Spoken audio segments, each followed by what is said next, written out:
ఓం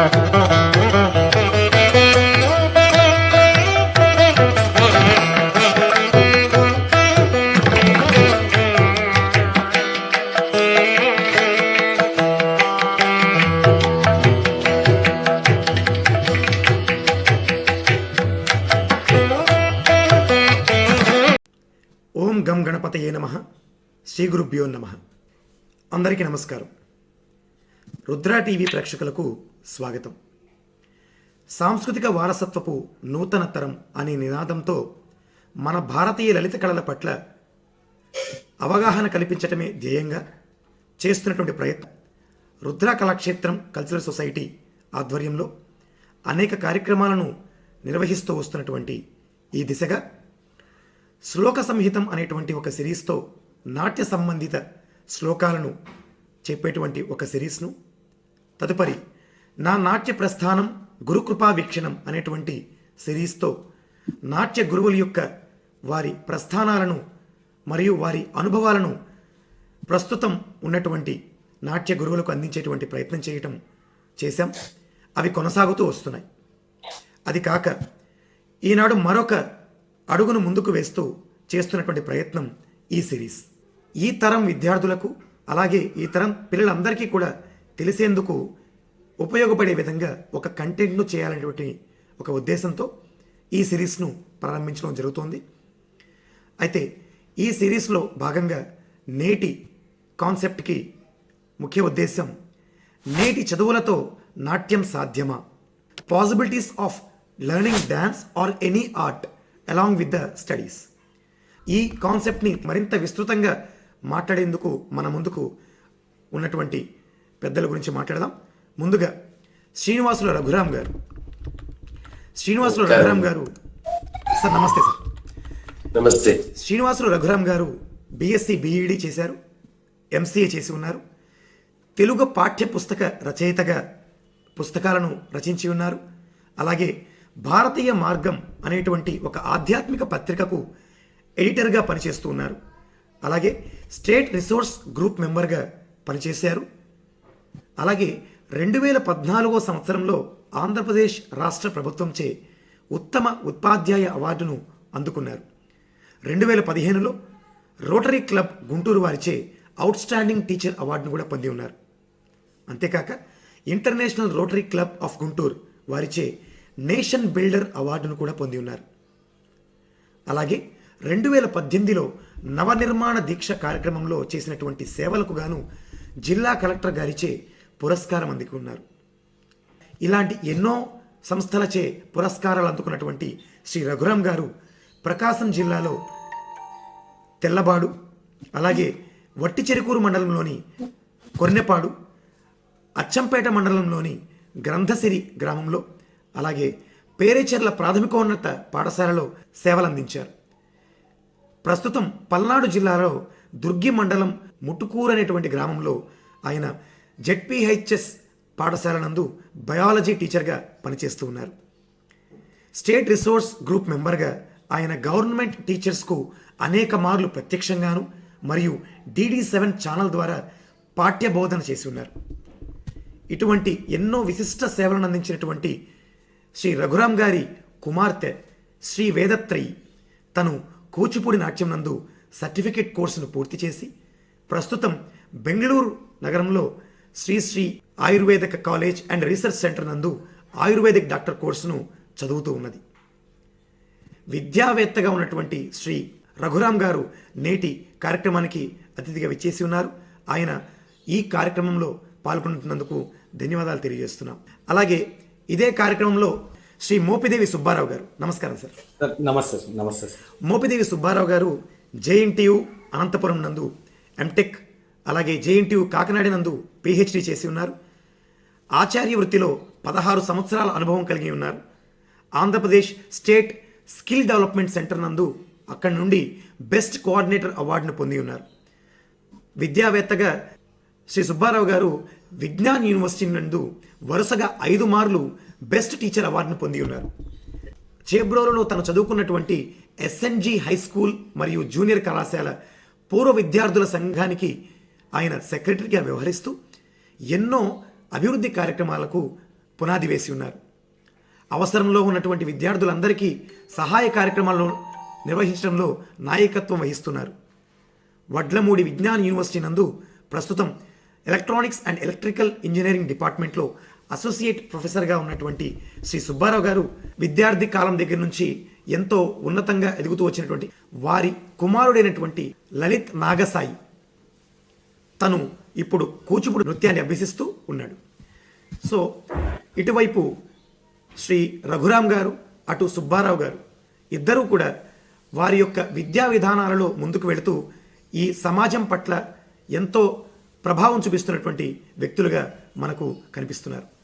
వీరు వారి యొక్క అనుభవాల ద్వారా ఉన్నటువంటి ఈ కళను ఏ విధంగా ముందుకు తీసుకెళ్లేందుకు అవకాశం ఉంది అనే విషయం గురించిన ఈ టాపిక్ గురించి ఈనాడు మనతో డిస్కస్ చేయడానికి సిద్ధంగా ఉన్నారు. ఈనాటి టాపిక్లోకి వెళదాం. భారతదేశము కళలకు పుట్టినిల్లు. ఎన్నో విశిష్టమైన కళలను పొందుపరుచుకున్నటువంటి ఈ దేశంలో పుట్టి ఉన్నాం. చతుషష్ట కళలలో 5 ఉన్నతమైన కళలుగా లలిత కళలు ఉండగా ఈ లలిత కళల సమాహారంగా నాట్యము విరాజిల్లుతోంది.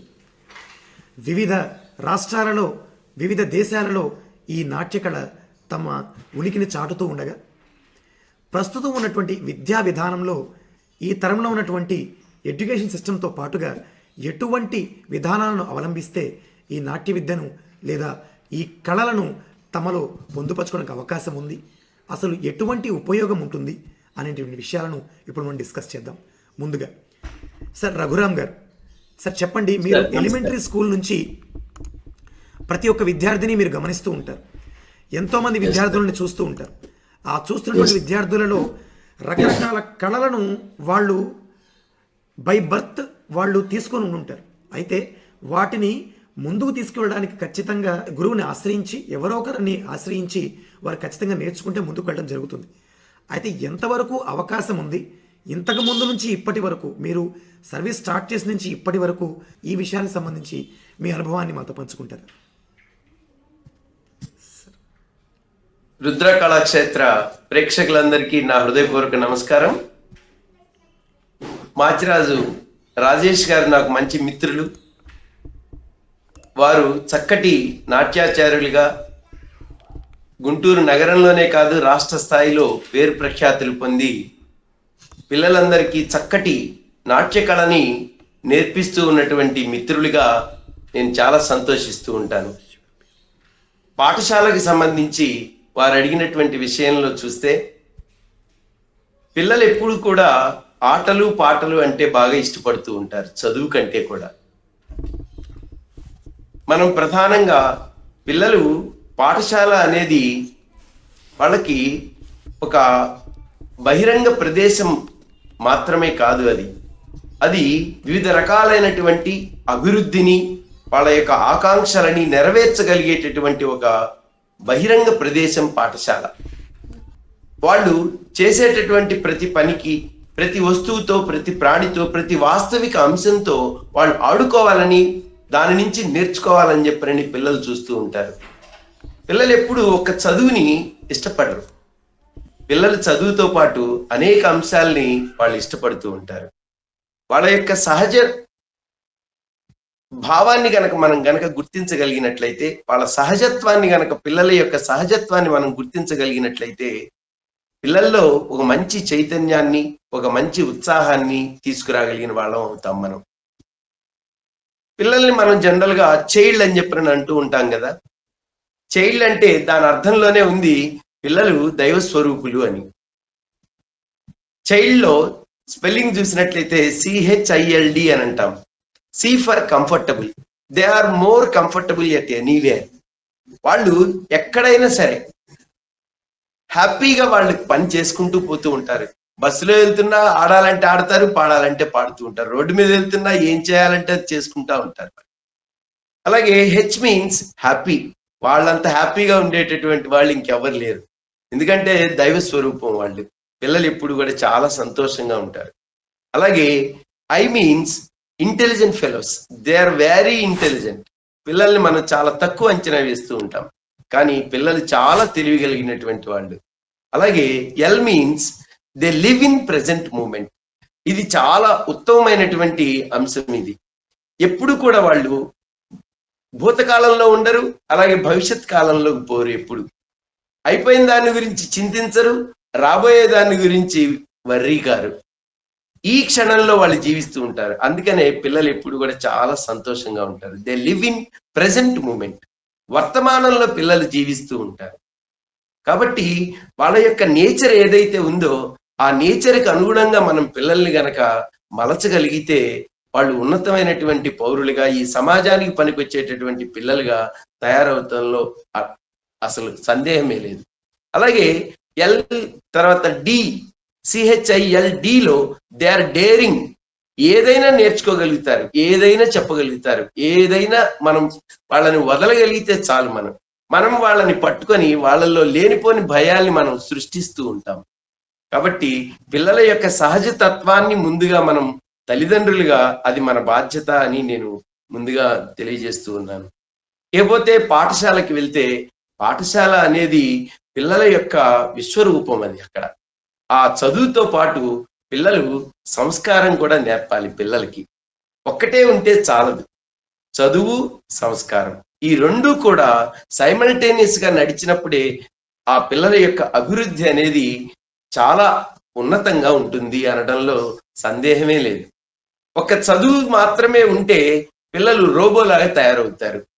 సమాజంలో వాళ్ళు ఎటువంటి ఉన్నతమైనటువంటి వికాసం లేకుండా ఉంటారు. కాబట్టి చదువు సంస్కారం ఈ రెండు కూడా పిల్లలకి నేర్పించాల్సినటువంటి ప్రధానమైనటువంటి అంశాలు. మనం ఎప్పుడు మార్కులు, ర్యాంకులు విషయం గురించే ఆలోచిస్తూ ఉంటాం.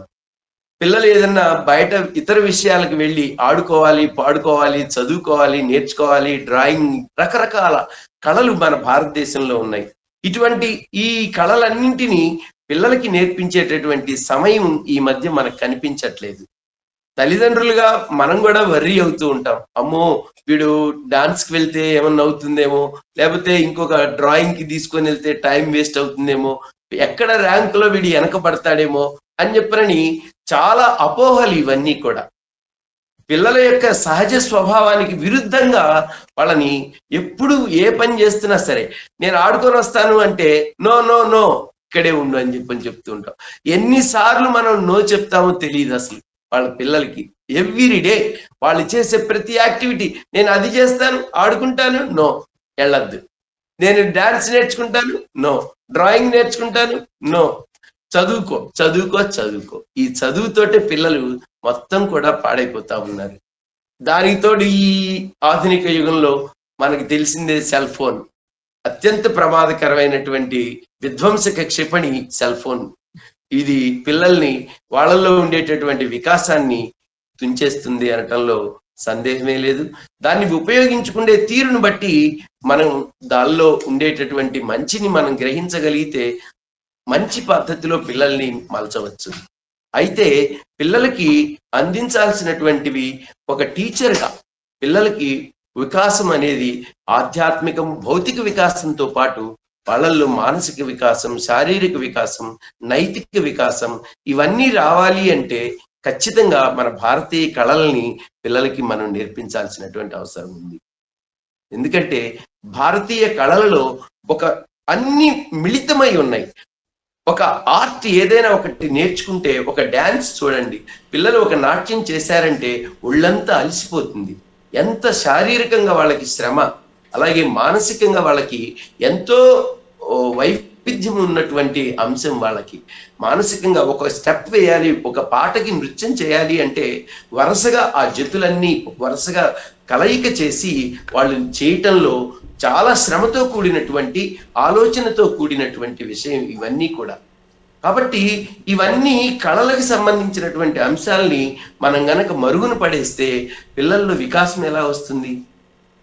మనం ఎప్పుడూ వాళ్ళని పుస్తకాలు పుస్తక పురుగుల్లాగా వాళ్ళని తయారు చేయటం కాదు కదా. ఈ సమాజానికి పనికొచ్చేటటువంటి పౌరులుగా పిల్లల్ని తీర్చిదిద్దాలి అంటే వాళ్ళల్లో సంపూర్ణమైనటువంటి వికాసానికి మనం దోహదపడాలి కదా. కాబట్టి ఆ పని చేయాల్సింది ఒక ఉపాధ్యాయుడు మాత్రమే కాదు. పాఠశాలలో మేము చేర్పించాం, మా పని అయిపోయింది అని మనం ఊరుకుంటే కాదు. తల్లిదండ్రులుగా కూడా మన బాధ్యత ఉంటుంది. ఏదైనా ఒక పక్షి ఎగరాలి అంటే 2 రెక్కలు పక్షికి ఉంటే ఒక రెక్క టీచర్ అయితే ఇంకో రెక్క ఉపాధ్యాయుడు.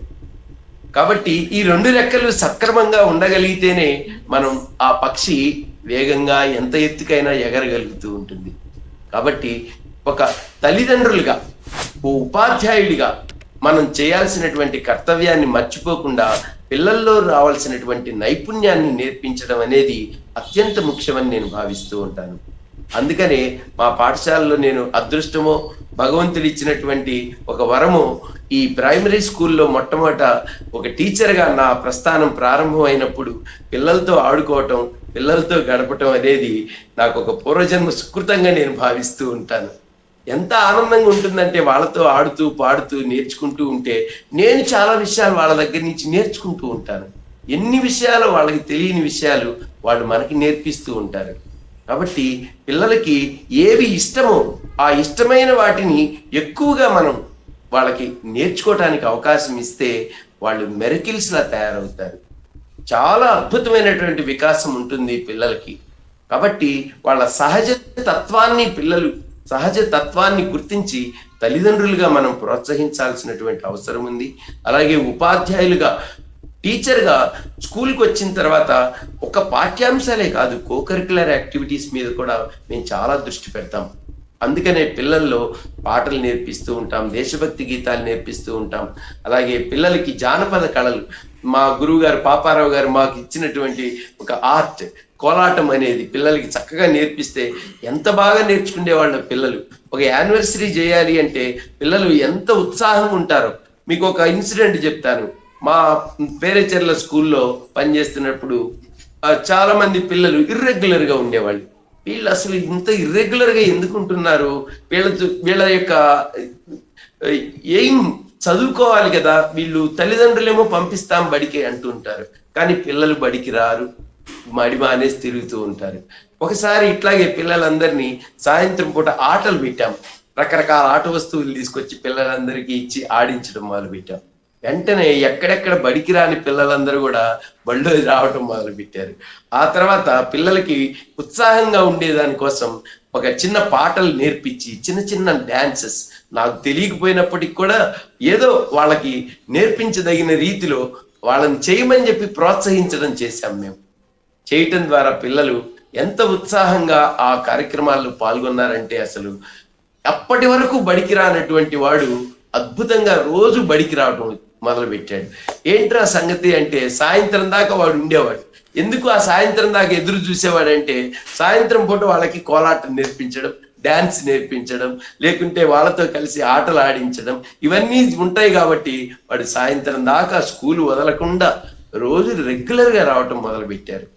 కాబట్టి పిల్లల మీద చాలా ప్రభావవంతంగా పనిచేస్తాయి ఈ కళలు అనేవి. ఒక అద్భుతమైనటువంటి అంశం భారతదేశంలో. వీటిని మనం ముందుకు తీసుకెళ్లాల్సినటువంటి అవసరం ఎంతైనా ఉంది.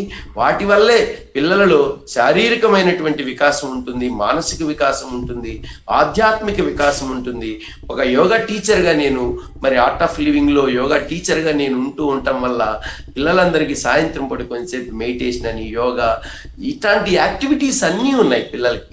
వీటన్నిటి పట్ల వాళ్ళని అవేర్నెస్ తీసుకురావాల్సినటువంటి బాధ్యత ఒక ఉపాధ్యాయుడిగా మా మీద ఉంది అనటంలో సందేహమే లేదు. అలాగే వాటిని ప్రోత్సహించటంలో తల్లిదండ్రుల పాత్ర ముఖ్యమైనటువంటిది.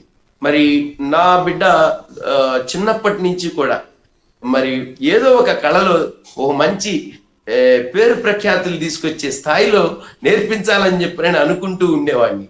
దానికి తగ్గట్టుగా మా అమ్మాయిని కూడా మంచి డాన్స్ మాస్టర్ దగ్గర చేర్పించడం, చక్కగా నాట్యాన్ని, కూచిపూడి నాట్యం చక్కగా నేర్పించడం, అలాగే డ్రాయింగ్, తనకి భలే ఇంట్రెస్ట్ డ్రాయింగ్ కూడా, డ్రాయింగ్ టీచర్ దగ్గరికి తీసుకెళ్ళి డ్రాయింగ్ నేర్పించడం, అలాగే పాటలు, వోకల్ టీచర్ దగ్గర సంగీతం నేర్పించడం, ఇవన్నీ చిన్నప్పటి నుంచి ఒక టైం బాధ్యతగా మనం తీసుకొని వెళ్ళి మనం టైం వేస్ట్ అనుకోకుండా చేయటం వల్ల మార్కుల్లో ఎప్పుడు కూడా 80%, 90% మార్క్స్ తగ్గేవి కాదు మా అమ్మాయి. చదువే, దానివల్ల ఇంకా ఎక్కువ యాక్టివ్గా ఉండేది. పిల్లలకి చాలా రిలీఫ్ ఉంటుంది. ఎప్పుడు పుస్తకాలు చదువుతూ ఉంటే ఏముంటుంది వాళ్ళకి. కాబట్టి వాళ్ళకి కొంచెం సేపు రిలాక్స్ అవ్వాలి అంటే ఇటువంటి ఆర్ట్స్ని పరిచయం చేసి పిల్లలకి చక్కగా నేర్పించడం అనేది తల్లిదండ్రులుగా మన బాధ్యత. వాళ్ళు చేస్తున్నప్పుడు ఆ ఆనందం నాకు వాళ్ళు నేర్చుకుంటున్నప్పుడు కంటే వాళ్ళు ఏదైనా ఒక ప్రదర్శన చేసి ఆ ప్రదర్శనలో ఆ పిల్లలు చేస్తున్నప్పుడు చూస్తూ ఉంటే అబ్బా ఎంత ముచ్చటగా ఉండేదో, నా కళలన్నీ కూడా నెరవేరుతున్నాయి అని చెప్పని వాళ్ళల్లో నాకు రాని అవకాశం నా పిల్లలకి వచ్చింది అని చెప్పనని వాళ్ళల్లో నేను నేర్చుకోలేనటువంటి అంశాలు వాళ్ళకి నేర్పిస్తూ ఉండటం వల్ల పిల్లల్ని చూసి ఆనందపడుతూ ఉండేవాడిని. నా బిడ్డల కంటే కూడా నా స్కూల్లో పిల్లలు చేస్తున్నప్పుడు నాకు ఎక్కువ హ్యాపీగా ఉండేది. ఎందుకంటే వాళ్ళు చాలా పూర్ బ్యాక్గ్రౌండ్ నుంచి వస్తారు. అట్లాంటి పిల్లలకి ఈ అంశాలన్నీ నేర్పిస్తూ ఉంటే తల్లిదండ్రులు కూడా ఎంత బాగా వాళ్ళు కోఆపరేట్ చేసేవాళ్ళు. ఈ సార్ ఉంటే స్కూల్లో మాకు హ్యాపీగా ఉంటుంది, పిల్లలందరూ కూడా హ్యాపీగా రోజు స్కూల్కి వస్తున్నారు, రెగ్యులర్ గా స్కూల్లో చక్కటి అంశాలన్నీ నేర్పించుకుంటున్నారు. వాళ్ళు పండగ వస్తుందంటే ఎదురు చూస్తూ ఉండేవాళ్ళు. ఒక ఆగస్టు 15 ఒక రిపబ్లిక్ డే, గాంధీ జయంతి, చిల్డ్రన్స్ డే అంటే వాళ్ళకు ఒక పెద్ద పండగ.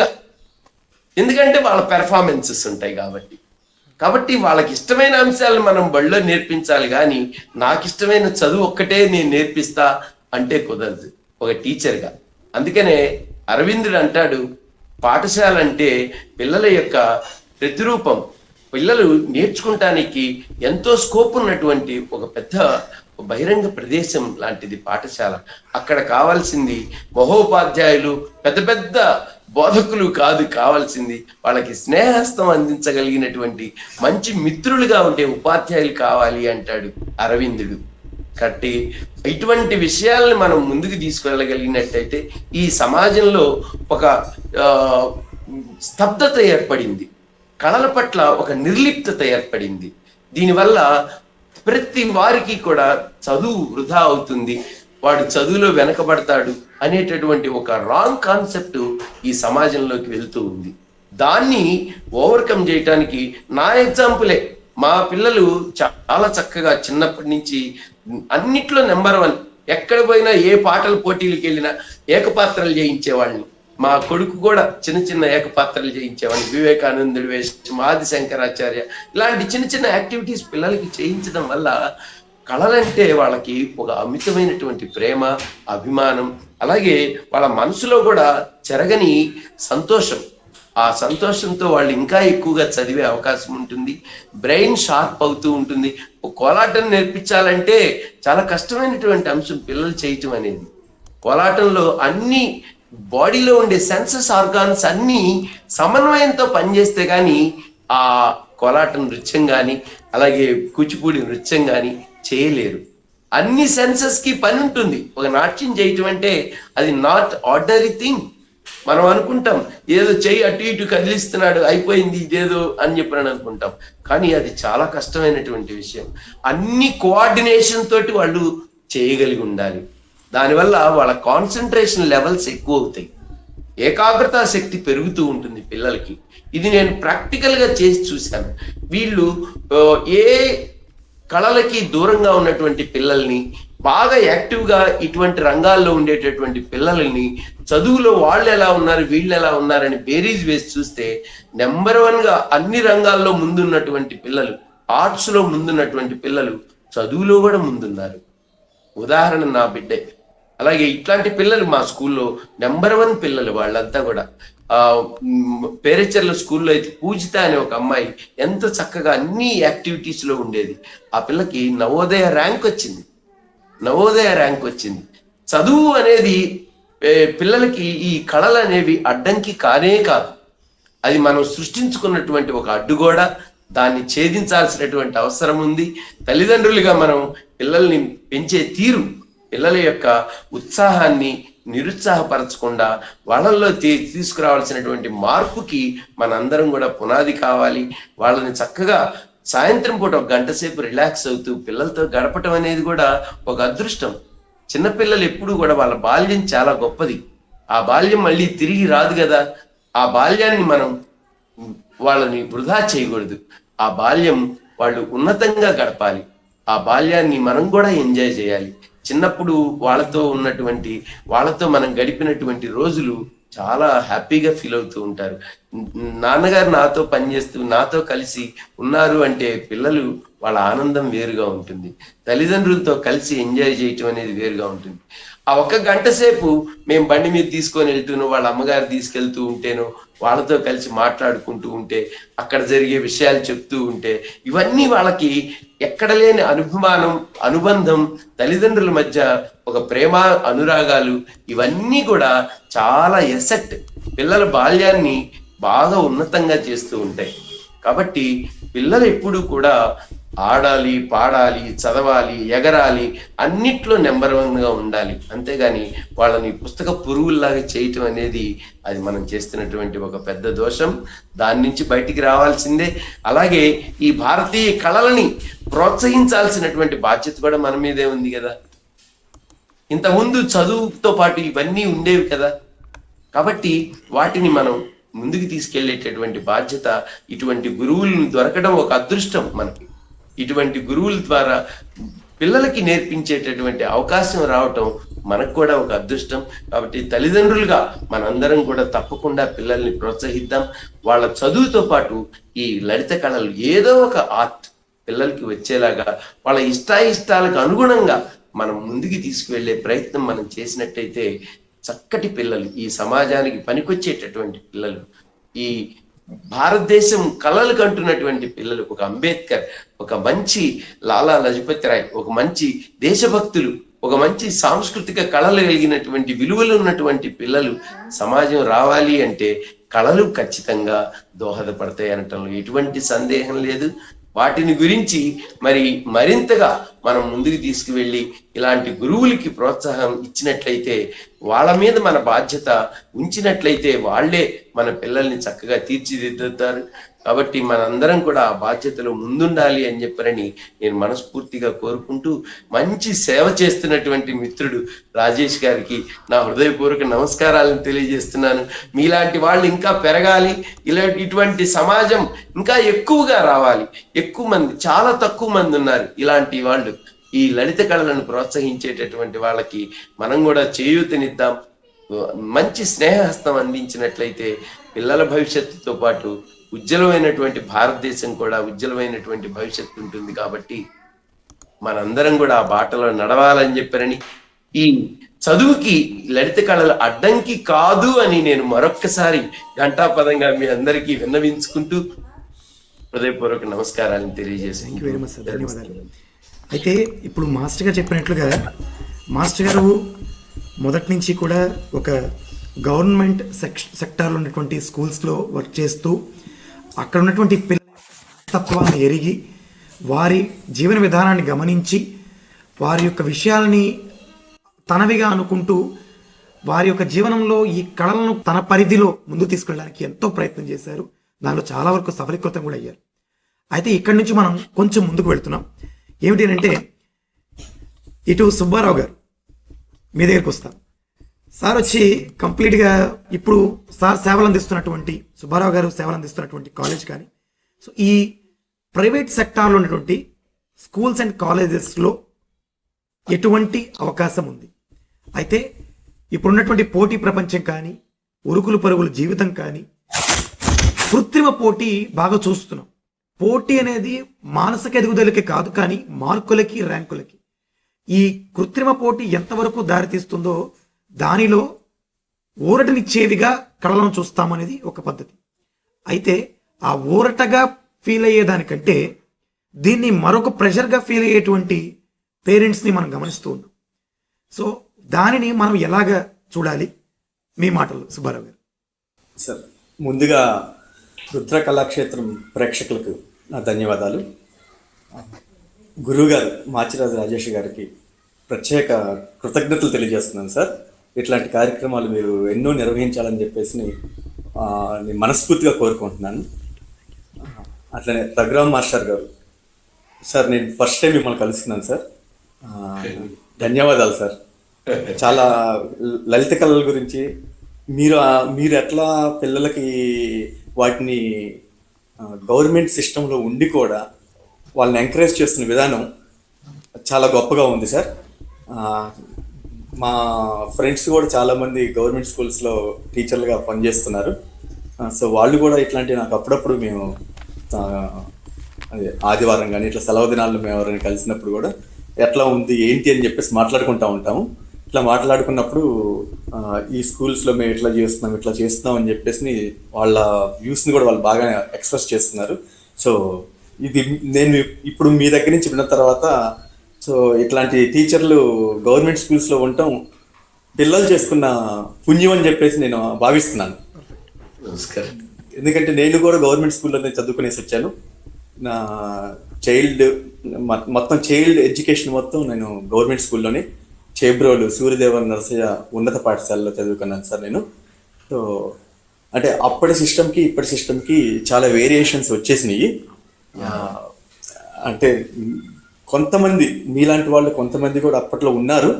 వాళ్ళు కూడా ఎంతో ఎంకరేజ్ చేశారు, ముందుకు తీసుకెళ్ళడానికి ఎంతో కృషి చేశారు. కాకపోతే ఏంటంటే పరిస్థితుల రీత్యా అందరూ కలిసి అట్లాంటి వాటిని ముందుకు తీసుకెళ్ళినట్లయితే ఇంకా, ఎందుకంటే సార్ నేను చెప్తుంది ఏంటంటే విలేజ్ సార్, ఈ అవేర్నెస్ అనేది, ఈ పిల్లల అవేర్నెస్ అనేది అర్బన్ ఏరియాస్కి విలేజ్ ఏరియాస్కి చాలా డిఫరెన్స్ ఉంది. రూరల్ పర్టికులర్గా నేను రూరల్లో కూడా ఇంకొంచెం రూరల్లోకి వెళ్తే చాలా డిఫరెన్సెస్ చాలా ఉన్నాయి సార్. అర్బన్ ఏరియాల్లో వచ్చేటప్పటికి ఏంటంటే అంటే మనం గుంటూరు సిటీ కానీ విజయవాడ ఇట్లా మనం కొన్ని సిటీస్ తీసుకుంటే ఏంటంటే కొంచెం ఎడ్యుకేటెడ్ ఫ్యామిలీస్ ఎక్కువ ఉన్నారు.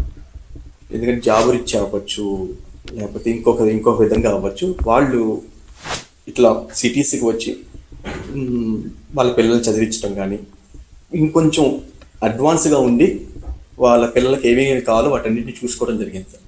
కానీ మన రూరల్ ఏరియాస్ తీసుకుంటే మీరు మెన్షన్ చేశారు, మీరు ఇప్పుడు మాచర్ల రీజన్లో వర్క్ చేస్తున్నారు, అది చాలా రూరల్ ఏరియా. సో అట్లాంటి ఏరియాస్ చాలా ఉన్నాయి సార్. సో అక్కడ ఉన్న పేరెంట్స్కి కూడా ఈ ఇట్లాంటి అవగాహన ఉండదు. లేదు, నాకు తెలిసి ఏంటంటే మేము చదువుకున్న 99, 96, 97 అంటే 90లోనే విలేజెస్లో ఉన్న వాళ్ళకి అంత అవేర్నెస్ లేదు. ఇప్పుడు కొంచెం మార్పు వచ్చి ఉంటుంది. కానీ ఇప్పటికైనా సరే మీరు వర్క్ చేస్తున్నట్లాంటి ఏరియాస్లో ఇంకా అవేర్నెస్ అనేది రావాల్సి ఉండింది. సో అట్లాంటి అవేర్నెస్ మీరు ఇట్లా ఎన్నో ప్రోగ్రామ్స్ కండక్ట్ చేసి వాళ్ళని ముందులోకి తీసుకొని రావటం, దాని ద్వారా పేరెంట్స్ తెలుసుకోవటం, ఆ పేరెంట్స్ తెలుసుకునేసి మా పిల్లవాళ్ళలో ఇట్లాంటి ఈ కళ మీద ఇష్టం ఉంది, ఓకే ఇట్లాంటి కళలో మా అబ్బాయి కానీ మా అమ్మాయి కానీ బాగా చేస్తున్నారని చెప్పేసి వాళ్ళు భావించి నెక్స్ట్ లెవెల్కి తీసుకెళ్ళటానికి కూడా ఇట్లాంటి చాలా దోహదపడుతుంటాయి సార్. సో చాలా ధన్యవాదాలు సార్. అట్లాంటి మీ టీచర్స్ అందరూ ఇంకా ముందుండి బాగా నడిపించాలని చెప్పేసి కోరుకుంటున్నాను. So at the same time Machiraju Rajesh గారు కూడా మేము రెగ్యులర్గా డిస్కస్ చేస్తూ ఉంటాము ఇట్లాంటి వాటిని. సార్ ఇట్లా అవేర్నెస్ ప్రోగ్రామ్స్ కండక్ట్ చేద్దాము, ఇట్లా చేసి ముందరికి వెళ్దామని చెప్పేసి అనుకుంటా ఉంటాము. సో సార్ కూడా చాలా చాలా చాలా యాక్టివ్గా ఉండి సో ఇట్లాంటి ప్రోగ్రామ్స్ ని ముందు నడిపిస్తున్నారు. సో దానికి బెస్ట్ ఎగ్జాంపుల్ వెంపటి శనిసత్యం మాస్టర్ గారి జయంతి ఉత్సవాలు చాలా గ్రాండ్ గా సార్ సెలబ్రేట్ చేశారు సార్. స్మార్ట్ మాబ్ అని చెప్పేసి గుంటూరులోని మొట్టమొదటిసారిగా కండక్ట్ చేశారు. అది చాలా సక్సెస్ అయింది, పెద్ద సక్సెస్ అయింది. సో ఇంత బాగా ఆర్గనైజ్ చేస్తారని నేనైతే ఊహించలేదు సార్. ఎందుకంటే అట్లాంటివి కార్పొరేట్ స్కూల్స్, కార్పొరేట్ కాలేజెస్లో నేను చూశాను అంత కోఆర్డినేట్ చేసుకుంటా.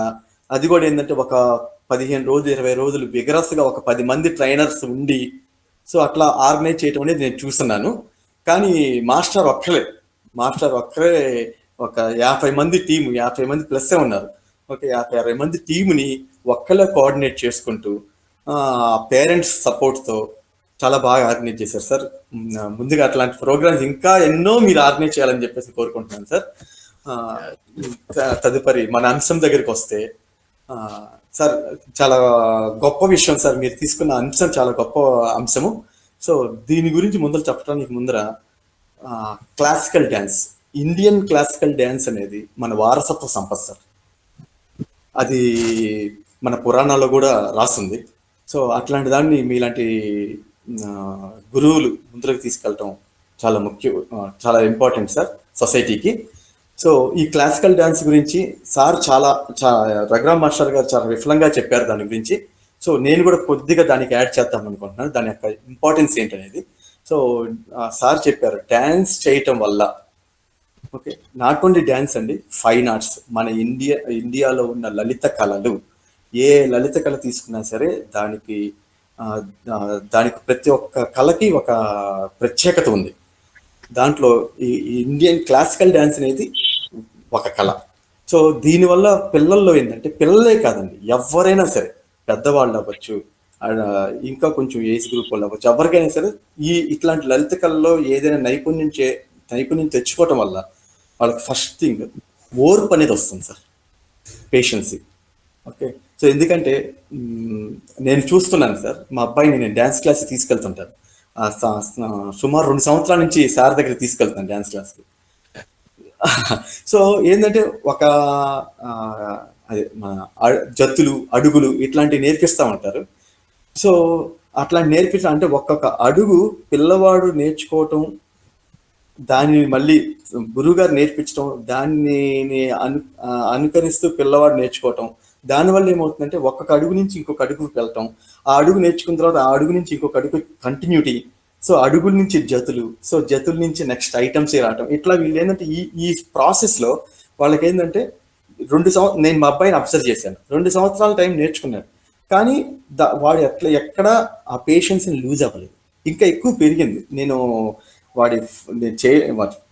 దగ్గర నుంచి నేను అబ్జర్వ్ చేస్తుంటాను కాబట్టి వాడి పేషెన్సీ లెవెల్స్ ఏంటనేది నాకు తెలుసు. సో అట్లాంటిది ఈ డ్యాన్స్ ఎప్పుడైతే నేను గురువు గారి దగ్గర జాయిన్ చేయించాను, వాళ్ళ పేషెన్స్ లెవెల్ ఒక ఎత్తు మూవ్ అయింది. సో అది ఒకటి పేషెన్స్ లెవెల్ అనేది కంపల్సరీ పెరుగుతుంది సార్. నెక్స్ట్ ఇంకోటి వచ్చి డిసిప్లిన్ సార్. డిసిప్లిన్ అనేది బాగా అలవాటు చేసుకుంటారు. ఎందుకంటే ఇప్పుడు మన ట్రైన్ అందుకోవాలంటే టైంకి వెళ్తాం, ఒక అరగంట లేట్కి వెళ్ళలేం కదా, ట్రైన్ పోతుంది. అట్లనే ఈ డ్యాన్స్ నేర్చుకోవటం వల్ల ఆ పిల్లల్లో ఏంటంటే తెలియని ఉత్సాహం వల్ల ఏంటంటే ఆ డిసిప్లిన్ అనేది వాళ్ళకి అలవాటు పడుతున్నారు. సో అది ఒక రెండోది వాళ్ళకి అలవాటు పడుతుంది. మూడోది వచ్చేప్పటికంటే హార్డ్ వర్క్, కష్టపడటం అనేది వాళ్ళకి ఆ ప్రాసెస్లో వాళ్ళు నేర్చేసుకుంటున్నారు సార్, కష్టపడటం అనేది. ఎందుకంటే మన పిల్లల్లో ఏంటంటే ఇప్పుడు వస్తున్న ఆధునిక సొసైటీలో ఎట్లా ఉందంటే, కష్టపడటం, మా పిల్లవాడు కష్టపడుతున్నాడు అనగానే పేరెంట్స్తో తెలియని ఏదో ఫీలింగ్ వచ్చేస్తుంది. అది వాళ్ళకి తెలియని చేయాలి అని చెప్పేసి. ఓకే, ఎందుకు ఆ కష్టపడటం ఏంటి అనేది తెలియదు, కానీ కష్టపడటం అనేది పిల్లలకు అలవాటు చేయాలండి. సో ఈ డ్యాన్స్ నేర్చుకోవటం, ఆ ప్రాసెస్లోనే కష్టం అంటే ఏంటనేది వాళ్ళకి తెలుస్తుంది. సో హార్డ్ వర్కింగ్ నేచర్ అనేది వాళ్ళకి అలవాటు పడుతుంది. నెక్స్ట్ వచ్చేటప్పటికి ఏంటంటే కంటిన్యూస్ లెర్నింగ్. సార్ ఎట్లయితే ప్రాసెస్ ఉందన్నామో, ఏది అడుగులు, జత్తులు, సో ఇదంతా కంటిన్యూస్ ప్రాసెస్. అంటే ఒక జీవితం అనేది ఒక స్టేజ్ నుంచి ఇంకో స్టేజ్కి వెళ్ళే ప్రాసెస్ ఎట్లా ఉంటుంది అనేది వాళ్ళంతటా వాళ్ళు తెలుసుకోగలుగుతారు. సో అట్లా కంటిన్యూస్ లెర్నింగ్ అనేది ఈ ట్రైనింగ్ ప్రాసెస్ ఆఫ్ డ్యాన్స్ వల్ల వాళ్ళకి అలవాటు చేసుకుంటున్నారు. సో అట్లా ఇంకోటి ఏమంటే సెల్ఫ్ లెర్నింగ్. నేను చాలా మంది అబ్జర్వ్ చేశానండి, గురువు గారి దగ్గర డ్యాన్స్ నేర్చుకునే పిల్లల దగ్గర నేను చాలా చూశాను. వాళ్ళు ఏంటంటే సెల్ఫ్ అంటే గురువుగారు కూడా చాలా ఎంకరేజ్ చేస్తుంటారు. అంటే ఒక ఐటము గురువుగారు ఒక ప్రాసెస్లో చెప్తే సార్ కూడా అట్లానే ఎంకరేజ్, నేను ఇది ఒక పద్ధతిలో నేను చెప్పాను, మీరు ఇంకొక ఆ తాళంకి సరిపోయేటట్లుగా మీరు ఇంకొక పద్ధతిలో డెవలప్ చేయటం, ఆ ఐటమ్ని డెవలప్ చేయటం అనేది మీరు ట్రై చెయ్యాలి అని చెప్పేసి. అంటే దట్ ఈస్ సెల్ఫ్ లెర్నింగ్. పిల్లలు పుస్తకాలు చదువుకుంటున్నారండి, మీరు ఏదో టెక్స్ట్ బుక్స్ ఇస్తున్నారు, ఆ 10 లెసన్లు చదవాలంటే చదివేస్తారు, కానీ దాంట్లో సెల్ఫ్ లెర్నింగ్ వాళ్ళకి ఎక్కడ డెవలప్ అవుతుంది? సొంతగా చదువుకునే ఇది ఎక్కడి నుంచి వస్తుంది? వాళ్ళకి రావట్లేదు. కానీ ఇట్లాంటి కళల వల్ల ఏమవుతుందంటే, అంటే ఈ ఐటమ్ని ఈ ప్రాసెస్లో ఈ తాళంలో చేసినప్పుడు ఇదే తాళంని తప్పకుండా ఇంకొక పద్ధతిలో ఎట్లా డెవలప్ చేయొచ్చు అనే థింకింగ్ ప్రాసెస్ వాళ్ళు డెవలప్ అవుతుంది. సో అట్లా సెల్ఫ్ లెర్నింగ్ అనేది వాళ్ళకి డెవలప్ చేసుకుంటానికి స్కోప్ ఉంది. సో సైమల్టేనియస్ ఇంకోటి ఏంటంటే ఫిజికల్ ఫిట్నెస్. గురువుగారు రఘురామ్ మాస్టర్ గారు చెప్పారు, ఫిజికల్ ఫిట్నెస్ అనేది ఈ డ్యాన్స్ నుంచి కూడా వాళ్ళు ఎగురుతూ ఉంటారు, ఆ స్టెప్ ఈ స్టెప్ చేస్తూ ఉంటారు, అలసిపోతారు. ఆ ఫిజికల్ ఫిట్నెస్ ఎప్పుడైతే వస్తుందో, ఇప్పుడున్న జనాభాలో మనం చూసాం, సార్ కూడా ఇందాక మెన్షన్ చేశారు, ల్యాప్టాప్స్, అదే mean mobile phones, laptops, TV, okay, ఇవి తప్ప గ్రౌండ్కి వెళ్ళి ఆడుకుందాము, గ్రౌండ్లే లేవు ఇప్పుడు.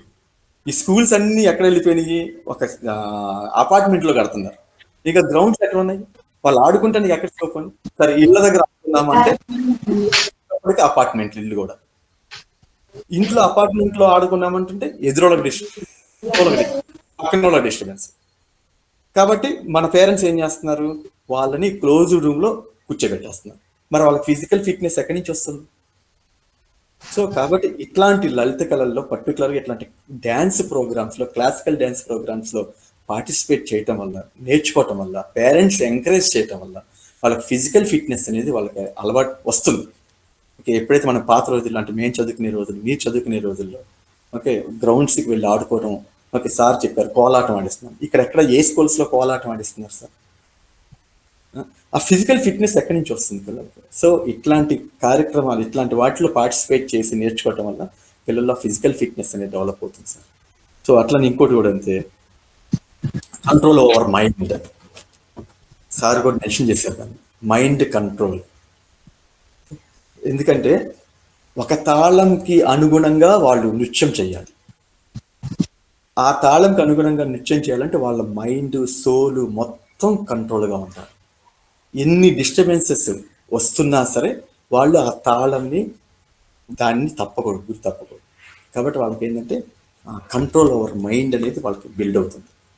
సో అట్లనే ఇంకోటి ప్లానింగ్.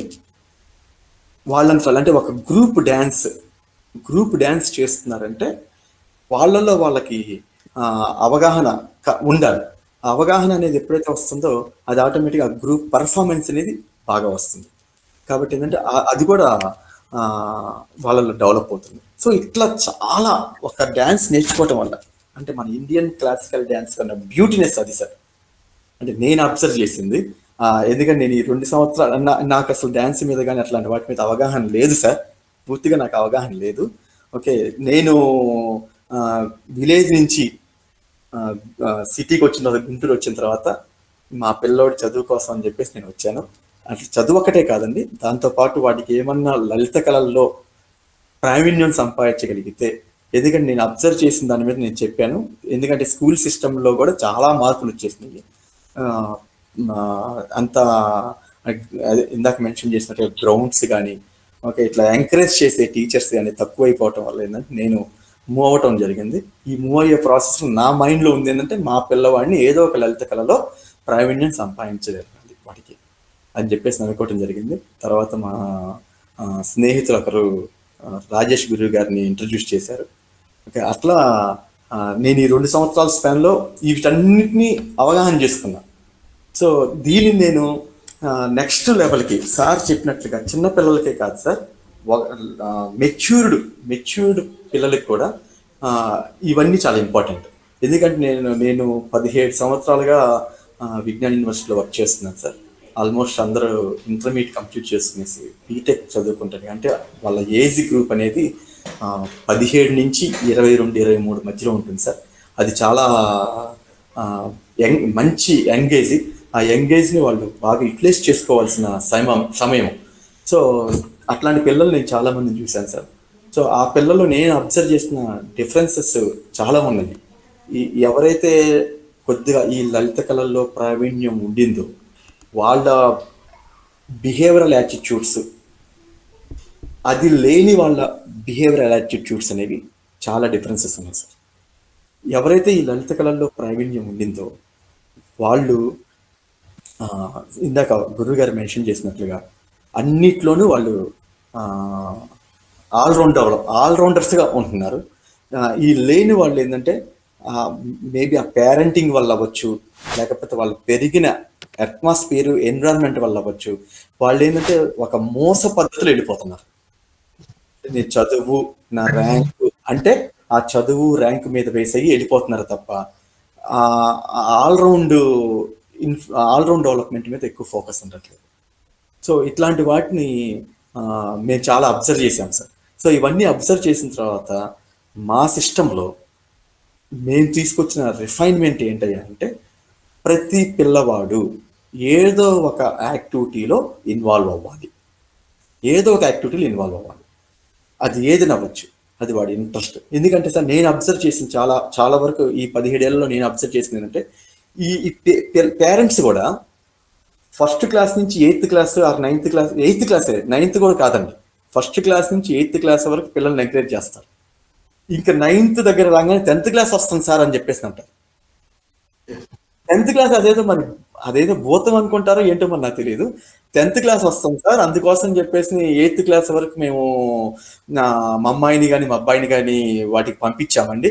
ఇంకా 9th 10th ఫుల్గా స్టడీస్ మీద కాన్సన్ట్రేషన్ చేయించాలి సార్ అంటే ఇప్పుడు దాకా కాన్సన్ట్రేషన్ చేయకుండానే వాళ్ళు 8th క్లాస్ దాకా వచ్చారా సార్?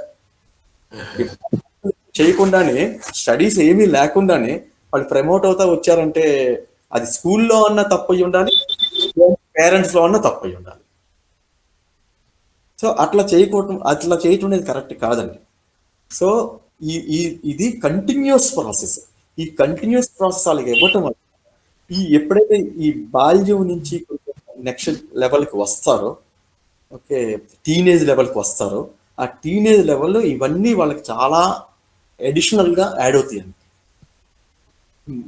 రఘురామ్ మాస్టర్ గారు కూడా మెన్షన్ చేశారు, మానసిక ఉత్సాహం, ఉల్లాసాన్ని ఇవే ఇస్తాయి వాళ్ళకి. ఇట్లాంటి వాళ్ళు కంటిన్యూ చెయ్యాలి. కాబట్టి అదంతా పేరెంట్స్ వాళ్ళు దగ్గరుండి చూసుకోవాలి. ఇట్లాంటి పిల్లల్ని మేము చాలా మందిని ఐడెంటిఫై చేశాం సార్. మేము BTech first year second year లెవెల్లో వాళ్ళు 9th క్లాస్ 10th క్లాస్ వరకు నేర్చుకున్నారు, తర్వాత ఆగిపోయారు. ఆగిపోవటం వల్ల ఏంటంటే వాళ్ళకి ఉత్సాహం ఉంది లోపల, కానీ కరెక్ట్ వెన్యూ వాళ్ళకి లేదు. ఆ కరెక్ట్ వెన్యూ క్రియేట్ చేయడం అనేది ఇంపార్టెంట్ అండి. ఆ కరెక్ట్ వెన్యూ క్రియేట్ చేసే ప్రాసెస్లో మా యూనివర్సిటీ వాళ్ళు 16 రకాల క్లబ్ యాక్టివిటీస్ అని చెప్పేసి స్టార్ట్ చేశారు సార్. అంటే ఇది నా సజెషను. మిగిలిన స్కూల్ వాళ్ళు కానీ పేరెంట్స్ కూడా స్కూల్స్కి పంపించే పేరెంట్స్ అవ్వచ్చు, కాలేజీకి పంపించే పేరెంట్స్ అవ్వచ్చు, ఆ parents 8th class 9th class వరకు, లేకపోతే 5th క్లాస్ 6th క్లాస్ వరకు పిల్లలకి ఏదో ఒక కళ నేర్పించిన వాళ్ళు ఆ స్కూల్ మేనేజ్మెంట్ని రిక్వెస్ట్ చేయండి. ఆ రిక్వెస్ట్ చేసే ప్రొసీజర్లో ఈ సజెషన్ని ఏమైనా ఉపయోగపడుతుంది అనుకుంటే మీరు యూజ్ చేసుకోండి. మేమేం చేసామంటే 16 రకాల క్లబ్ యాక్టివిటీస్ని మేము ఇంట్రడ్యూస్ చేసాం సార్ కాలేజీలో. ఆ 16 రకాల క్లబ్ యాక్టివిటీస్లో స్పోర్ట్స్ గేమ్స్ కూడా ఉంటాయి సార్. వాటితో పాటు లిటరరీ యాక్టివిటీస్, ఫైన్ ఆర్ట్స్, వీటన్నిటిని ఇంట్రడ్యూస్ చేసిన తర్వాత చాలామంది, అంటే ఫస్ట్ స్టార్టింగ్లో మాకు 1% కూడా ఎన్రోల్మెంట్ అవ్వలేదండి. మేము స్టార్ట్ చేసినప్పుడు 1% ఎన్రోల్మెంట్ కూడా అవ్వలేదు. ఆ ఎన్రోల్మెంట్ అయిన 1% ఎన్రోల్మెంట్ అవ్వలేదు. తర్వాత చిన్నగా ఆ ఎన్రోల్మెంట్ ఇప్పుడు అరౌండ్ 20% పెరిగింది over a period of 7 to 8 years. 20%. ఎందుకు ఎన్రోల్మెంట్ స్టార్టింగ్లో అవ్వలేదంటే ఇన్హిబిషన్, బిడియం. అంటే ఒక అబ్బాయి అనుకోండి, ఒక అబ్బాయి కూచిపూడి నేర్చుకున్నాడు. ఆ అబ్బాయి కూచిపూడి నేర్చుకునేసి కూచిపూడి డ్యాన్స్ చేద్దామంటే పక్కన ఒక 4 మిత్రులు డిస్కరేజ్ చేస్తారు. ఎందుకంటే ఎట్లాంటి ఇన్హిబిషన్ లోపల ఉందంటే పిల్లల్లో, కూచిపూడి అంటే ఈ క్లాసికల్ డ్యాన్స్ అనేవి అమ్మాయిలకి, అబ్బాయిలకు కాదు. అబ్బాయిలు ఏం చేయాలంటే వెస్ట్రన్ డ్యాన్సులు చేయాలి. వెస్ట్రన్ డ్యాన్స్ వచ్చింది కూడా క్లాసికల్ డ్యాన్సుల నుంచి. సో కాబట్టి ఏంటంటే అట్లా వాళ్ళు కొద్దిగా వాళ్ళని డిస్కరేజ్ చేస్తారు. ఎప్పుడైతే ఆ డిస్కరేజ్ చేస్తారో ఆటోమేటిక్గా టీనేజ్ కదా సార్, ఆ టీనేజ్ వల్ల ఏమవుతుందంటే వాళ్ళకి వెళ్తే ఇంకా మమ్మల్ని ఏడిపిస్తారేమో, అమ్మాయిల ముందర మమ్మల్ని ఏమైనా చులకన చేస్తారేమో, అంటే ఆ టీనేజ్ ఉంటుంది కదా, ఆ వైబ్స్ ఉంటాయి కదా, దానివల్ల ఏంటంటే వాళ్ళు కొంచెం దాన్ని ఇన్హిబిషన్గా ఫీల్ అయ్యారు. ఇది ఒక పెద్ద టాపిక్ సార్. ఏకంగా అబ్బాయిల కూచిపూడి నృత్యం లేదా శాస్త్రీయ నృత్యం ఏదైనా కానీ అబ్బాయిలకు ఒక నాట్యం అనేది చాలా వ్యాస్ట్ సబ్జెక్ట్.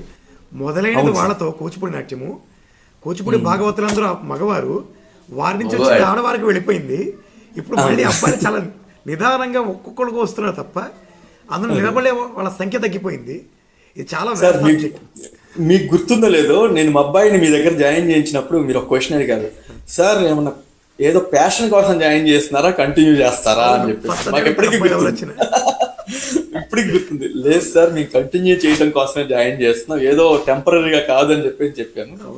గుంటూరులో ఉన్న నాట్యాచారులందరూ మొన్న కాజా మాస్టర్ కూడా అంటున్నారు, కాజా వెంకట సుబ్రహ్మణ్యం మాస్టర్ గారు. గుంటూరులో దాదాపుగా 20 మంది డ్యాన్స్ టీచర్లు ఉంటే అబ్బాయిలు ఉన్నటువంటి డ్యాన్స్ టీచర్ నేను ఒక్కడే, అబ్బాయిలు విద్యార్థులుగా కలిగిన వాడిని నేను ఒక్కడే. మన దగ్గర 6 అబ్బాయిలు ఉన్నారు నాట్యం నేర్చుకుంటూ. అది కూడా వేరే వేరే ఏజ్ గ్రూప్స్లో. ఇది ఒక పెద్ద కాన్సెప్ట్ కంప్లీట్గా. అవును. Carry on sir, carry on. అదే ఈ ఇన్హిబిషన్స్ వల్ల సార్ ఫస్ట్ ఎన్రోల్మెంట్స్ చాలా లో ఉన్నాయి సార్. సో తర్వాత ఏమైందంటే ఈ క్లబ్స్ నుంచి, ఈ ఫైన్ ఆర్ట్స్ క్లబ్స్ నుంచి యాన్యువల్ డే ప్రోగ్రామ్స్ కండక్ట్ చేసేటప్పుడు ప్రతి ఫైన్ ఆర్ట్ క్లబ్ నుంచి ఒక ఈవెంట్ని ఇంట్రడ్యూస్ చేసాం. ఒక్కొక్క ఫైన్ ఆర్ట్ క్లబ్ నుంచి, అంటే కూచిపూడి క్లాసికల్ డ్యాన్స్ క్లబ్ నుంచి ఒక ప్రోగ్రామ్ చేయాలి, మ్యూజిక్ క్లబ్ నుంచి ఒక ప్రోగ్రామ్ చేయాలి. ఇట్లా ఎప్పుడైతే ఇంట్రడ్యూస్ చేసామో ఆ నెక్స్ట్ ఇయర్ నుంచి ఏంటంటే, అంటే తెలియకుండా, అంటే వాళ్ళు ఆల్రెడీ 8th క్లాస్ వరకు 9th క్లాస్ వరకు నేర్చుకునేస్తున్నారు.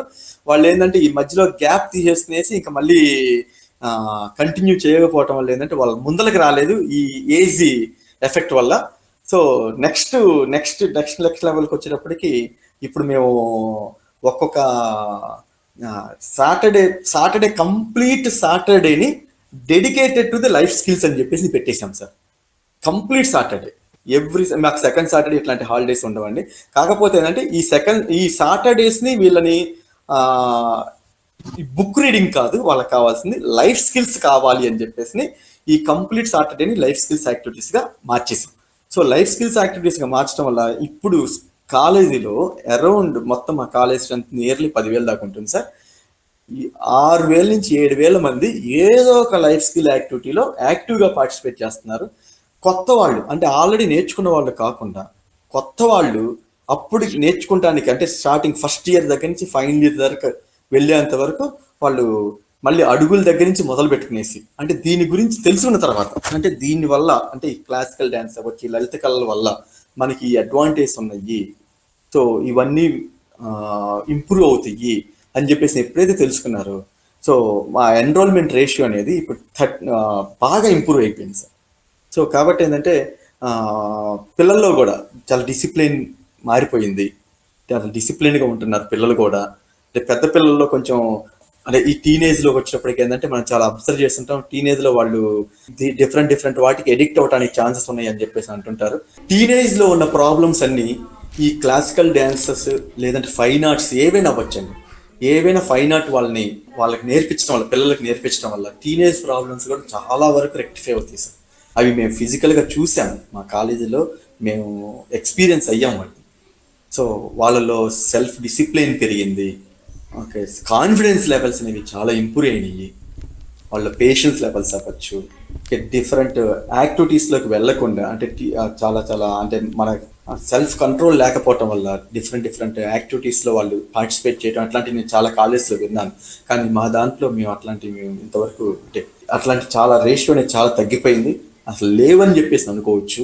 సో కాబట్టి ఏంటంటే పిల్లలకే కాదండి, టీనేజ్ వయసు వాళ్ళకు కూడా ఇట్లాంటి ఫైన్ ఆర్ట్స్ నేర్పించడం వల్ల, పర్టికులర్గా క్లాసికల్ డ్యాన్స్ ఏదైనా పర్లేదండి, కూచిపూడి అవ్వచ్చు, భరతనాట్యం అవ్వచ్చు, ఏదైనా అవ్వచ్చు, ఎట్లాంటిదైనా సరే ఈ పేరెంట్స్ రిసోర్స్ అవైలబిలిటీని మీద బేస్ అయ్యి, అంటే గురువు గారు కావాలి కాబట్టి వీటిని నేర్చుకోవాలంటే గురువు గారు అవైలబిలిటీని మీద బేస్ అయ్యి అట్లాంటి వాటిని సెలెక్ట్ చేయించి పిల్లల్ని వాళ్ళకి ముందర ఇష్టం ఉండకపోవచ్చు, కొద్దిగా గొప్ప ఫోర్స్ఫుల్గా అయినా సరే వాళ్ళు దాంట్లో జాయిన్ చేయించడం వల్ల వాళ్ళు తెలియకుండా ఆ ప్రాసెస్లో వాళ్ళు మారిపోతారు, అన్ని విధాలుగా మారిపోతారు. కాకపోతే నా రిక్వెస్ట్ ఏంటంటే 5వ తరగతి వరకు లేకపోతే 6వ తరగతి వరకు ఉంచడం కాదండి, దానిని లైఫ్ లాంగ్ కొనసాగించే పద్ధతిని పేరెంట్స్ వాళ్ళకి అలవాటు చేసేలాగా చేయాలి.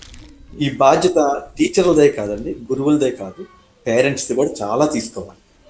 ఓకే, నేను మొదట్లో మా అబ్బాయిని గురువు గారి దగ్గర, రాజేష్ గారి దగ్గర జాయిన్ చేయించినప్పుడు మొదట్లో మా పిల్లోడు 6 years ఏజ్లోనే నేను నేర్చుకునేదని చెప్పేసి కొంచెం మొండికేశాడు, భారం వేశాడు.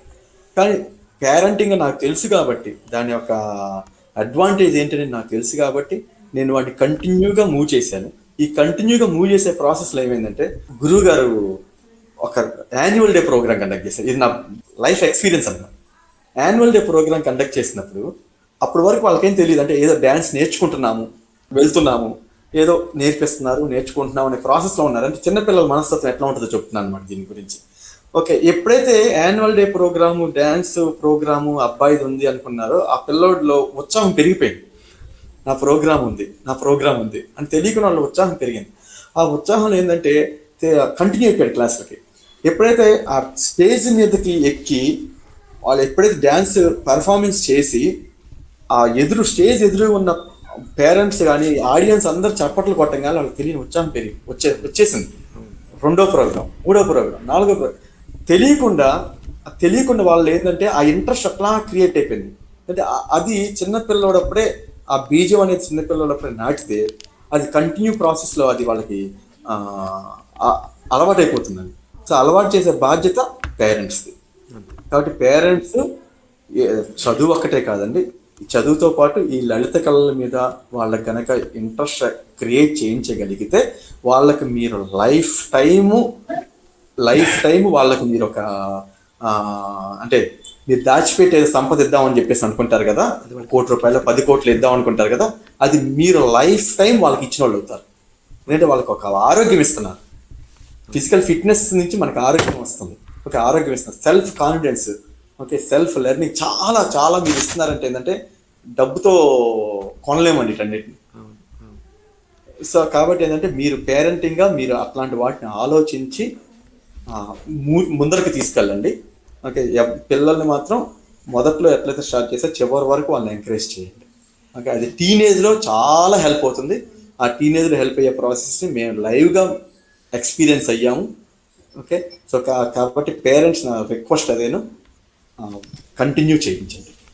Thank you sir, thank you Rajesh. అయితే సుబ్బారావు గారు మీరు చెప్పిన దాని ప్రకారం కానీ ఇటు సార్ చెప్పిన, రఘురామ్ గారు చెప్పిన, మీరు చెప్పిన ఆల్రెడీ డ్యాన్స్ సంబంధించి ఉన్నటువంటి ఇంట్రెస్ట్ని ఇంకొంచెం పెంపొందించే విధంగా వారికి పిల్లలకి నేర్పించేందుకు ఏం దోహదపడతాయో అవి మరింత ఆలోచన పెంచే విధంగా అయితే ఈ పాయింట్స్ అన్ని చాలా ఉపయోగపడతాయి పేరెంట్స్కి.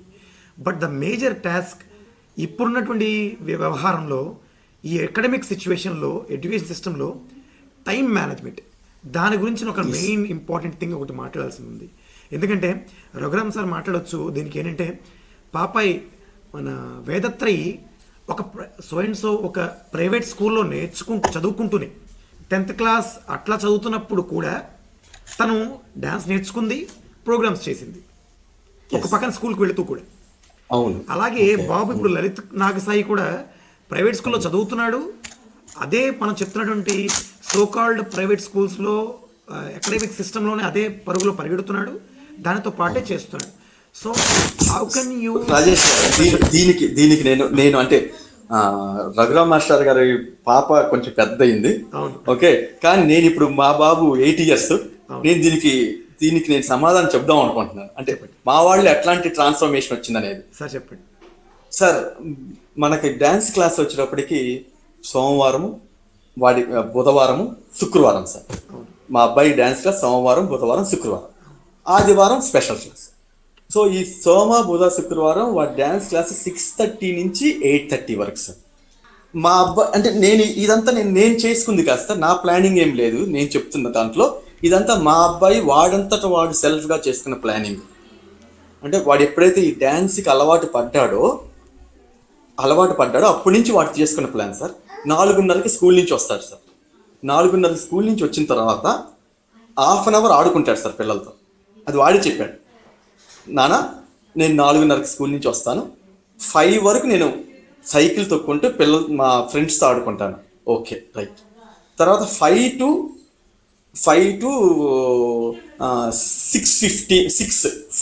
6 ఏదైనా స్నాక్స్ చేసుకునేసి వెంటనే హోంవర్క్లు రాసుకోవటం. హోంవర్క్, రీడింగ్ వర్క్ 2-3 ఇస్తారు సార్. అవి కూడా ఏంటంటే ఇచ్చిన 3-4 ఒక రీడింగ్ వర్క్ ఉంటుంది, ఒక 2-3 రైటింగ్ వర్క్లు ఉంటాయి. ప్రతి హోంవర్క్ 15 minutes మా అబ్బాయి టైమింగ్ అనమాట. రీడింగ్ వర్క్ 15 minutes, ఎందుకంటే స్కూలింగ్ లెవెలే కాబట్టి వాళ్ళకి 1 పేజీనో 1 క్వశ్చనో 2 క్వశ్చన్లో రీడింగ్ వర్క్ ఉంటుంది.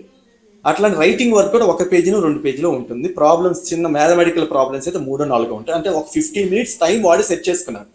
అన్న 5 to 6 నేను రైటింగ్, రీడింగ్ వర్క్ని ఫినిష్ చేసుకుంటాను. నేను కాలేజ్ నుంచి వచ్చేటప్పటికి 6-6:15 అవుతుంది సార్. సో ఈ 6 నుంచి 6:15 టైంలో నేను ఫ్రెష్ అయిపోతాను. ఫ్రెష్ అయిపోయేసి నేను నీ కోసం వెయిట్ చేస్తాను. డ్యాన్స్ క్లాస్ తీసుకెళ్ళాలి కదా సార్. సో నేను నీ కోసం వెయిట్ చేస్తాను. 6:15కి వచ్చేస్తాను. 6:30, 6:45 కల్లా డ్యాన్స్ క్లాస్కి వచ్చేస్తాను. దాని తర్వాత డ్యాన్స్ క్లాస్ అయిపోయిన తర్వాత ఇంటికి వెళ్ళిన తర్వాత 8:30, 9 అవుతుంది ఇంటికి వచ్చేటప్పటికి. సో 9 to 9:30 కాస్త డిన్నర్ అవన్నీ ముగించుకునేసి ఏమన్నా చిన్న చిత్తగా ఏమన్నా పెండింగ్స్ ఏమన్నా ఉంటే ఆ టైంలో ఫినిష్ చేసుకునేసి 10 కల్లే స్లీప్. సో ఇది నాది కాదు సార్ టైం టేబుల్, నేను అసలు ఇవ్వలేదు. ఈ టైం టేబుల్ ఇచ్చింది మా అబ్బాయి. ఎక్సలెంట్. సో వాళ్ళు ఏంటంటే అంటే ఇప్పుడు అదే అంటే ఏంటంటే వాళ్ళకి సెల్ఫ్ లెర్నింగ్ సెల్ఫ్ గా ఏదైతే ఆ టైం టేబుల్ వాళ్ళే సెట్ చేసుకుంటారు, ఓన్ టైం టేబుల్ అది. ఇది నేను చాలా అప్రిషియేట్, అంటే ఇది మా అబ్బాయి చేశాడని చెప్పేసి అని కాదండి, ఆ డిసిప్లిన్ అంటే మిగిలిన పిల్లలు కూడా అట్లా చేస్తున్నాను. నేను క్లాస్కి వచ్చినప్పుడు నేను అబ్జర్వ్ చేస్తుంటాను కదా పిల్లలు, నేను కొంతమందిని కూడా మాట్లాడుతుంటాను సార్ రాజేష్ గారు. మాట్లాడినప్పుడు కూడా వాళ్ళంతా వాళ్ళే మీరు ఎప్పుడు చదువుకుంటారు, మీరు ఎప్పుడు రాసుకుంటారు అంటే వాళ్ళు సెల్ఫ్ ప్లానింగ్, అంకుల్ ఇట్లా చేసుకుంటాం అని చెప్పచ్చు. అంటే ఇవన్నీ సార్ డ్యాన్స్ అంటే ఈ కల్చరల్ ఈ యాక్టివిటీస్ నేర్చుకోవటం వల్ల పిల్లలు డిసిప్లిన్ పోతుందనో, లేకపోతే వాళ్ళ చదువులు పోతానో, లేకపోతే వాళ్ళు టైం మేనేజ్ చేసుకోలేరు అనుకోవటం అనేది అపోహ. అది ఒకవేళ చేతగాకపోతే పేరెంట్స్ దగ్గరుండి ఓకే ఇట్లా చేద్దాం అని చెప్పేసి వాళ్ళకి ట్రైనింగ్ ఇవ్వగలిగితే ఒక రోజు 2 రోజుల తర్వాత ఆటోమేటిక్గా 3వ రోజు వాళ్ళంతట వాళ్ళే అడ్జస్ట్మెంట్స్ని సార్. టైం టేబుల్ స్కూల్లో టైం టేబుల్స్ ఎందుకు ఇస్తున్నారు సార్? టైం మేనేజ్మెంట్ కోసమే. కాబట్టి మనకున్న ఎందుకంటే 8 hours స్లీప్ సార్ మనకు కావాల్సింది. పిల్లలకైనా సరే 8 నుంచి 9 hours sleep is more than enough. Up to 12 years of age 9 hours of sleep is more than enough. After 12 నుంచి 40 years 45 years 8 hours of sleep is enough. అవన్నీ మనకి సైంటిఫిక్ గా కూడా ప్రూవ్ అయింది. కాబట్టి ఆ 9 hours తీసేసి స్కూల్లో చేసే 8 hours of span 9 + 8 okay 17 hours పోతే మిగిలిన 24 hours లో మనకున్న 4 + 3 7 hours స్పాన్ ని మనం ఎట్లా మేనేజ్ చేసుకోవాలి అనే దానికోసం అని చెప్పేసి పిల్లలకి ట్రైనింగ్ చిన్నప్పటి నుంచే కనుక మనం ఇవ్వగలిగితే ఆటోమేటిక్గా వాళ్ళ టైం మేనేజ్మెంట్ అని పెద్ద అయిన తర్వాత కూడా అలవాటు. అది నా suggestion sir. Sir Raghuram master గారు మీరే చెప్పాలి, అంటే నా గుడ్ సార్, చాలా బాగా చెప్పారు. మంచి టైమింగ్ అన్ని కూడా వెరీ ఎక్స్ప్లెనేటివ్ గా ఉన్నాయి, ఆచరణ యోగ్యంగా ఉన్నాయి. అందరు ఫాదర్స్ కి రియల్లీ ఇట్లా చేస్తే బాగుంటుంది అన్నట్లుగా. ఇంకొకటి మీరు మంచి పాయింట్ ఒకటి చెప్పారు, టైం మేనేజ్మెంట్ అనేది పిల్లలు వాళ్ళంతటి వాళ్ళే సెట్ చేసుకుంటున్నారంటే కారణం ఏమై ఉంటుంది, అది వాళ్ళకి ఇంట్రెస్ట్ క్రియేట్ అయింది. వాళ్ళకి ఇంట్రెస్ట్ ఉన్నటువంటి అంశంలో వాళ్ళు వెంటనే చేసేసుకుంటారు. వాళ్ళు నేను ఇప్పుడు సినిమాకు తీసుకెళ్తాను అని చెప్పానంటే అరగంటలో హోంవర్క్ చేసేస్తారు పిల్లలు. అలాగే తెల్లారుజామున నేను వాళ్ళ అమ్మమ్మ గారి ఊరు వెళ్ళాలనుకోండి, తెల్లారుజామున 5 o'clock మనం వెళ్ళాలి అని చెప్పిన టైం చెప్తే చాలు వాళ్ళు 4 లేచి కూర్చుంటారు పిల్లలు. అంటే వాళ్ళకి ఇంట్రెస్ట్ ఉంటే చేస్తారు ఏదైనా. అలా ఇంట్రెస్ట్ క్రియేట్ చేయటం అనేది పేరెంట్స్ గా మన బాధ్యత. ఆ తర్వాత టైం మేనేజ్మెంట్ అనేది ఆటోమేటిక్ గా వాళ్లే చేసుకొని పోతా ఉంటారు. వాళ్ళకి ఆసక్తి ఉంటే ఇది ఏదైనా చేస్తారు సార్ పిల్లలు. వాళ్ళకి మనం ఆ బర్నింగ్ అనేది మన పిల్లల ఫైర్ అనేది ఇవ్వగలిగితే ఆటోమేటిక్ గా పిల్లలు అందుకుంటారు. ఇప్పటికి కూడా మొన్న మా వేద కూడా ఇప్పటికి BAMS చదువుతా ఉంది, అక్కడ 3rd year. ఇప్పుడు మొన్న వాళ్ళ ఈవెంట్స్ ఏవో జరుగుతున్నాయి వాళ్ళకు కూడా ఇలాగే, సింగింగ్ లో డాన్సింగ్ లో ఏవో చాలా 3-4 పెద్ద ప్రైజులు వచ్చినాయి మొన్న. అవన్నీ చూపించి నాన్నగారు అని చెప్పారని ఇట్లా పెట్టి చూపించి మొత్తం నేను స్మాష్ అవుట్ చేశాను, మొత్తం అన్ని నాకే వచ్చినాయి అని చెప్తుంటే వాళ్ళ ఆనందం, వాళ్ళ కళ్ళల్లో ఆనందం మనకు కూడా ఎంత హ్యాపీగా ఉంటుంది. అది వాళ్ళకి బిగ్గెస్ట్ బూస్ట్ సార్. అది అట్లాంటి అది వాళ్ళకి ఎనర్జీని ఇస్తుంది, న్యూ ఎనర్జీని ఇస్తుంది. అది పేరెంట్స్ తెలుసుకోవాలి. అది పేరెంట్స్ తెలుసుకుంటేనే పిల్లలకి నేర్పించగలుగుతారు. అవును, ఇప్పటికి కూడా పాట ఏదన్నా అన్నని అడుగుతా, నేను రాజేష్ అన్నని అడిగి ఒక పాట కంపోజ్ చేసుకొని నేను పాట రెడీ అవుతా. ఇప్పటికి కూడా వదలను, ఏదైనా చేయాలి. చదువు పెద్ద చదువే, దాని బర్డెన్ చాలా బర్డెన్ ఉంటుంది ఆయుర్వేద డాక్టర్ కోర్సులో. అయినా కానీ వాళ్ళ ఇంట్రెస్ట్ కనుక ఉంటే వదలరు సార్ వాళ్ళు పిల్లలు. ఆ ఇంట్రెస్ట్, ఆ ఫైర్ అనేది మనం ఇవ్వగలిగితే ఖచ్చితంగా అది వాళ్ళు రాకెట్ లాగా దూసుకెళ్తారు ఏ రంగంలో అయినా. దాన్ని మనం ఇవ్వటమే పేరెంట్స్ గా దాన్ని ముందలకి ఇవ్వటం అంతే సార్. యా యా ఎంకరేజ్ చేయాలి, వాళ్ళని పిల్లల్ని ఎంకరేజ్ చేయాలి. Yeah sure sir. Thank you very much sir. Obesity problem ఇప్పుడు పిల్లలందరూ గుట్టిగా కూర్చోవటం వల్ల ఎంత పెద్ద ప్రాబ్లం అది. డాక్టర్ దగ్గరికి ఎంత మందో ఒబెసిటీ, థైరాయిడ్ ప్రాబ్లమ్స్ వస్తున్నాయి పిల్లలందరికీ. తర్వాత ఐసైట్ ప్రాబ్లమ్స్, చిన్న పిల్లలకి బీపీ, షుగర్లు మా స్కూల్లో చిన్న పిల్లలకి వస్తా ఉన్నాయి. ఏంట్రా అంటే అసలు బాడీ కదిలించేది లేదు, వాళ్ళకి ఏ వ్యాయామం లేదు, యాక్టివిటీ ఏం లేకపోతే అనారోగ్యం మొత్తం వస్తుంది కదా. అంటే దాదాపుగా అందుకని కళలు అనేవి ఐశ్వర్యాన్ని ఇస్తాయి అని చెప్పని అంటంలో తప్పులేదు. ఇవి ఎందుకంటే ఆశీర్వదిస్తూ ఉంటారు, ఐశ్వర్యం అన్ని వస్తాయి, ఆయుర ఆరోగ్య ఐశ్వర్య అభివృద్ధి వస్తూ. ఒక కళ ఉందంటే ఆయుష్ పెరుగుతుంది, ఆటల పాటల ద్వారా వీడికి ఆరోగ్యం వస్తుంది, చక్కటి ఆరోగ్యం మిగిలిందంటే మనకి డబ్బులు మిగిలినట్టే కదా, ఐశ్వర్యం వచ్చినట్టే, మనకి తెలియకుండానే డబ్బులు వచ్చినట్టే. మనం అనుకుంటాం డాన్స్ పోతే ఫీజుకి ఇంత కట్టాలి, లేకపోతే ఇంకో దానికి ఇంత కట్టాలి, డబ్బులు వేస్ట్ ఏమో అనుకుంటాం మనం. దానికంటే వాడు ఉట్టిగా ఇంట్లో కూర్చోబెడతాం వల్ల ఇంకా ఎక్కువ డబ్బులు నష్టమవుతుంది అన్న విషయం పేరెంట్స్ కి తెలియాలి. ఇప్పుడు జాబుల్లో చేస్తారు పిల్లలు, ఇప్పుడు జాబుల్లో జాయిన్ అయ్యి సార్ ఈ డాన్స్ ప్రోగ్రామ్స్ కి వాటికి పెద్దోళ్ళు వెళ్తున్నారు సార్. ఇప్పుడు చిన్నప్పటి నుంచి ప్రాక్టీస్ చేయకపోవడం వల్ల డిఫరెంట్ వచ్చినాయి, చాలా వింటున్నాం అనమాట. జంబో డాన్స్ అని ఇట్లాంటి చాలా వస్తున్నాయి. ఇంకొకటి, పిల్లలు అల్లరి చేస్తున్నారు అంటున్నారు. పిల్లలు అల్లరి చేస్తున్నారంటే ఎందుకు చేస్తారు అల్లరి? వాళ్ళకి ఏ యాక్టివిటీ ఇవ్వకపోతే అల్లరి చేస్తారు. అదే యాక్టివిటీలో పెట్టామనుకోండి ఆ డబ్బులన్నీ మిగులుతాయి కదా. లేకపోతే వీడు ఏదో ఒక అనవసరపు ఎక్స్పెండిచర్ చేస్తా ఉంటాడు కూర్చొని ఇంట్లో, ఆరోగ్యం పాడు చేసుకుంటాడు. దానివల్ల ఇంకా ఎక్కువ నష్టం జరుగుతుంది. ఈ గురువు గారికి ఇచ్చే కొద్ది పైసలతో పోతుంది, ఇక్కడ ఇస్తే ఆరోగ్యం, ఐశ్వర్యం, చదువు అన్ని వస్తాయి వీడికి. ఈ విషయాలన్నీ పేరెంట్స్ గుర్తించాల్సిన అవసరం అయితే ఖచ్చితంగా ఉంది. మంచి గురువు గారు దొరకడం కూడా ఒక అదృష్టం సార్. అది మేము ఒక గుడ్ టీచర్ గా మేము అయ్యామంటే మాకు మంచి స్టూడెంట్స్ కోసం మేము వెతుకుతూ ఉంటాం. మనం వెరీ గుడ్ స్టూడెంట్ కావాలి అని వెతుకుతూ ఉంటాం. ఇది మన రామకృష్ణులు వెతికినట్టుగా వివేకానందుడి కోసం అలా మేము కూడా ఒక మంచి స్టూడెంట్స్. అబ్బా ఎక్కడుంటారా పిల్లలు, ఎవరిలో మంచి ఉత్సాహాన్ని ఇంకా నింపాలా, ఇలాంటి ఆలోచన మనకి ఇంకా ఎక్కువ ఉంటుంది. అలా మన రాజేష్ గారు కూడా వెరీ బెస్ట్ టీచర్.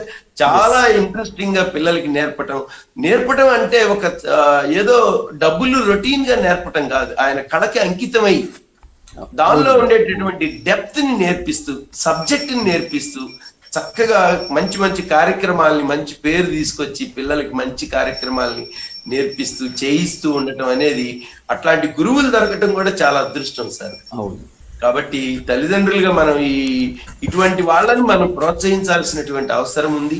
రాబోయే రోజుల్లో ఇట్లాంటి కళలు అంతరించిపోకుండా ఉండాలంటే మనలాంటి పేరెంట్స్ ఖచ్చితంగా బాధ్యతగా ముందుకు తీసుకొని వెళ్తే గానీ ఈ లలిత కళలను ముందుకు తీసుకువెళ్ళలేము. కాబట్టి ఇటువంటి కార్యక్రమాల్లో మమ్మల్ని ఇన్వాల్వ్ చేసినందుకు రాజేష్ గారికి ధన్యవాదాలను కూడా తెలియజేసుకుంటున్నాను. Thank you very much sir, both of you. అయితే ఇంకా కంక్లూజన్కి వచ్చేద్దాము. అది గవర్నమెంట్ స్కూల్ అయినా, ప్రైవేట్ స్కూల్ అయినా, అది స్కూల్ అయినా లేదా కాలేజ్ అయినా, 10th క్లాసో ఇంటర్మీడియట్ అయినా, అర్బనో రూరలో, అది ఏదైనా కానీ ఇటు ఆరోగ్యం అటు ఐశ్వర్యం రెండిటితో పాటు ఆనందాన్ని పిల్లలకు అందించేటువంటి ఏకైక మార్గం కళ. అటువంటి కళను అందించడానికి మనకు 100 కారణాలు ఉంటాయి, కానీ అవి కనపడకుండా మనకు ఏదైతే దాన్ని ఆపడానికి ఉంటాయో ఆ కారణాలే మనకు కనపడితే అది మన ప్రాబ్లం, పిల్లలది కాదు. అది లేకుండా మనం చేయాల్సిన విషయం ఏంటంటే పిల్లలకు చక్కని తాయిలం ఇద్దాం, అది కళగా మనము గుర్తిద్దాం. తర్వాత సెల్ఫ్ ప్లానింగ్ అనేది మనము పిల్లలకు నేర్పిస్తే స్కూల్స్ని దీనికోసం పర్మిషన్ అడగాల్సిన అవసరం లేదు. Self discipline, scheduling and planning అనేది పిల్లలకు అలవాటు చేస్తే కళను నేర్చుకోవడానికి వాళ్ళు ఎప్పుడూ సిద్ధంగా ఉన్నారు. అయితే అది మన బాధ్యత, వాళ్ళలో ఆ యొక్క ఉత్సాహాన్ని గమనించటం, దాన్ని ప్రోత్సహించటం కేవలం పేరెంట్స్ బాధ్యతగా భావిస్తూ దానిని మరొక్కసారి గుర్తు చేస్తూ ఈనాటి కార్యక్రమానికి స్వస్తి పలుకుతూ ఈ కార్యక్రమంలో పాల్గొన్నటువంటి శ్రీ రఘురామ్ గారికి అలాగే సుబ్బారావు గారికి ఇద్దరికీ ధన్యవాదాలు తెలియజేస్తూ రుద్ర టీవీ ప్రేక్షకులందరికీ నమస్కారం. Thank you. నమస్కారం. నమస్కారం. ధన్యవాదాలు సార్. ధన్యవాదాలు.